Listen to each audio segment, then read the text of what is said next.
Amy Hayes, the female ring announcer who was in Chicago for the Rosemont Rumble, and a delightful young woman.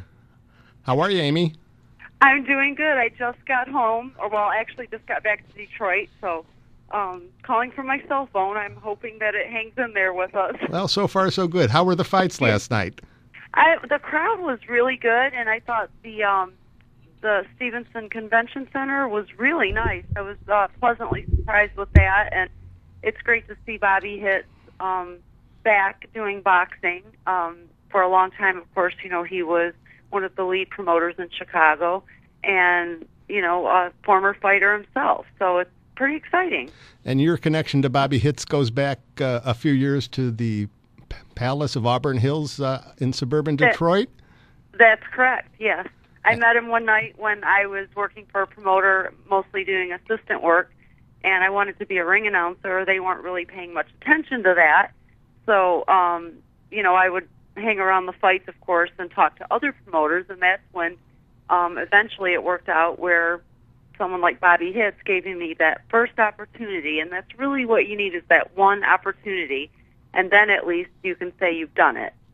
Amy, David Spada here. What's it like to be a fight announcer? Well, it's a chaotic world. It's always organized chaos. Like, for example, last night, no one knows what's going on behind the scenes with paperwork, computers, people trying to get copies of things. And, as usual, there were, a variety of things happening. All of the bouts happened. All of them went well. Some of us, though, behind the scenes were scrambling, which you guys can't see. So there's always a lot more to it than people realize, is even the commission, all the responsibility they have. And then all the changes that take place during the fight, and even the bout sheets, something happened with the printer, and we didn't have any, and then right as I was ready to go on, they were like, oh my gosh, everything's different. So, for a while, most of the time I was winging it, and you just have to sometimes just keep smiling and keep on going, even when things, are, they feel a little bit funny. Now, you are the preeminent female ring announcer. Probably not too many other women get into that line of work. Why is that? Well, I think some women just don't really, I guess they're not drawn to it. There was a woman last night that I met that was on the commission. She was the timekeeper, and she does amateur bouts sometimes. So I thought that was really nice to meet her. Of course, she's not getting, past the level yet of amateur bouts, which I can understand. But it takes a lucky break, and it's who you know, and getting with the right people, putting yourself in the path of opportunity. And I had mentioned before, I think when we talked, that after Bobby, the main person who really had the connections that could get me on television and get me in front of good promoters that were, on the main stage, was Dean Chance, the 1964 Cy Young Award winner. And he also has a sanctioning body called the International Boxing Association. So that was really, there was number one Bobby, then came Dean Chance, and then over time doors started opening. He put me in front of top rank main events. That wasn't Tinker Stavros to Chance, was it? No, that's a different Chance. What? No, David's making an old-time Chicago Cubs joke about Tinkers to Everett to Chance. I'm saying this is a different Chance. So this was Dean Chance. He played for when the Angels were the California Angels in Los Angeles, and when only one Cy Young Award was given a season. It wasn't given, how they give one to each league now. You look like one of Charlie's Angels, though, looking at your pictures. Yeah, that's right. I like that. I'm a big fan of the original show, so yes, I'll take that. Now, your work is taking you all around the globe, right? It has. I've been fortunate this last couple years to go to Europe several times and to Mexico to work with the WBC and the infamous Don King, of course, still around, and the Philippines. So even though I'm not on a weekly series like I was from 2000 to like 2004 and a half, I was on Sunday Night Fights on Fox Sports Net as the exclusive ring announcer, and then we'd also do fights on the other TV shows. That was with Dan Goosen, and I had an exclusive contract with him.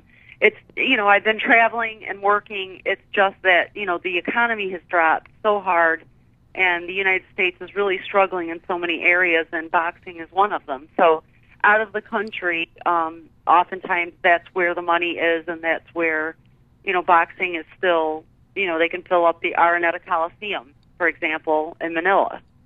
Who picks your outfits out that you wear as a ring announcer? Some of these things are absolutely fabulous. Well, I usually pick my own. It depends. When I was on Fox Sports Net, Dan would say, try this, try that.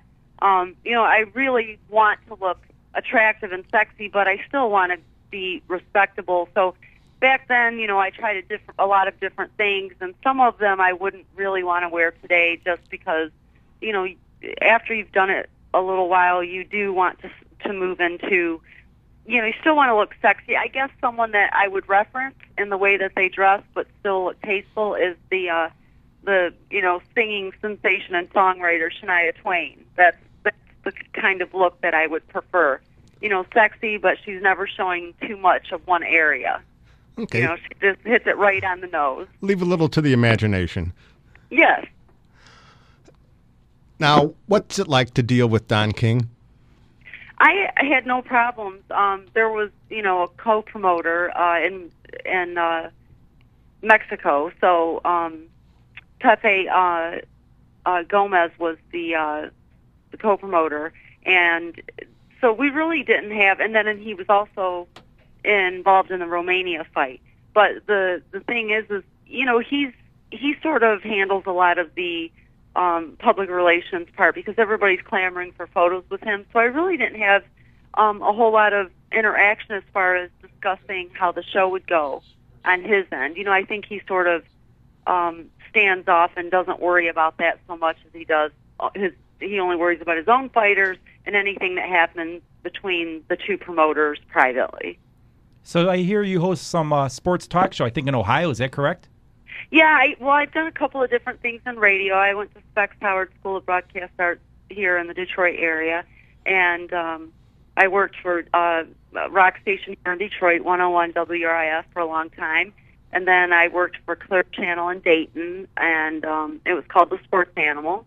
And then I did a show for a while on Sundays in Lexington, which is a much smaller market. And that was just the Sunday sports show. And we mostly covered a lot of Kentucky Wildcat basketball on that program, as you can imagine. So you're after you covered him after Dan Issel was at Kentucky, I'm assuming. What about Dan Issel?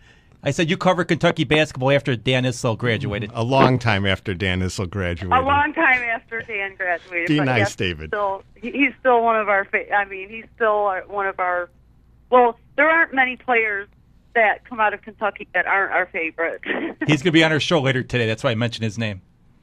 Yeah, and actually, one of the guys that I hosted the show with was a part of the championship team. His name's Jay Scheidler, and there was Kyle Macy. You may remember. Sure. Did we just lose you? Still here. Oh, good. Hear me?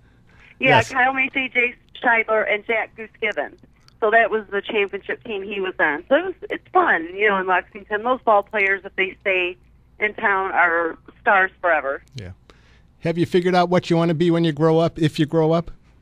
Well, I'm 37 years old, so I'm pretty grown up, but definitely continue the ring announcing and broadcasting. And then I have always been involved in politics, and I'd like to go into that eventually.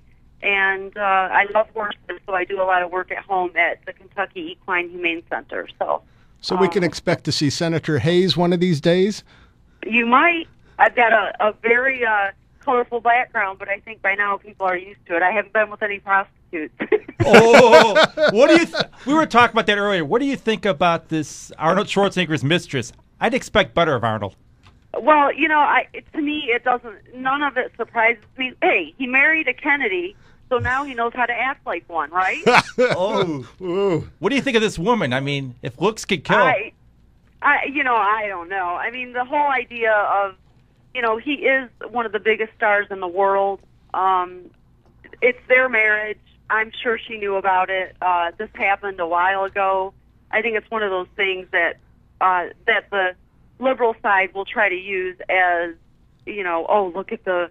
And I don't really think Arnold is a Republican anyway, a conservative. So it really doesn't affect me. I'm a registered Democrat, but I feel more conservative today than I ever have. So to me, the narrative is going to be, ooh, look at, what the Republican Arnold did. And then, well, let's look what Bill Clinton did. Abuse of power, lying to a grand jury, of which you or I would be in prison right now.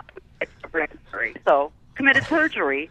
It had nothing to do with an affair. It had to do with, having sex in the Oval Office with an unpaid intern. And then we find out when he was in Arkansas as the governor, he pretty much committed sexual assault. I mean, Paula Jones was called up to the suite in the office area, and he dropped his pants. So, I mean, how can you single out Arnold Schwarzenegger when we had our president, who I voted for twice, do what he did? Wasn't there a song about that? Pants on the ground, look like a fool with your pants on the ground? That's him. He's a hound dog. Bill Clinton's a hound dog. Yeah. And did he go after you? I've not. Actually, I did meet him once. I went to the one of the Democratic rallies in Detroit when I still lived here, and I did shake his hand, but I had no other. That's all you shook? Contact. That's all I shook. Oh, okay. Well, Arnold put an extra baby in Hasta La Vista Baby. Yeah, he definitely did. But these people that get power and fame. Look at it. I mean, look at the Kennedys. There are some Republicans, too, that have, real Republicans that have fallen short. And I don't think any of it's great or good, but I certainly don't think it's exclusive to one party or the other. Excellent. Well, thank you for your political discourse. Thank you for your anytime. Whenever we get someone from Kentucky on, we end up getting into politics. We had Jim Bunning, politics. We had Jack Twyman, Frank Ramsey. Politics. Yeah, that's right. It must be something in the water. I cling to my guns and my religion. Okay. The South will rise again. All righty. Well, thank you, Amy. It was delightful. Well, thank you so much. And on behalf of Hits Boxing, thank you to everyone who came. And come to Facebook if you'd like to be my friend. I'm Lady of the Ring at Facebook.com or visit my website at amyhayes.com. And keep you posted on what's going on, and thank you for the interview and the article, too. All righty. Thank you very much.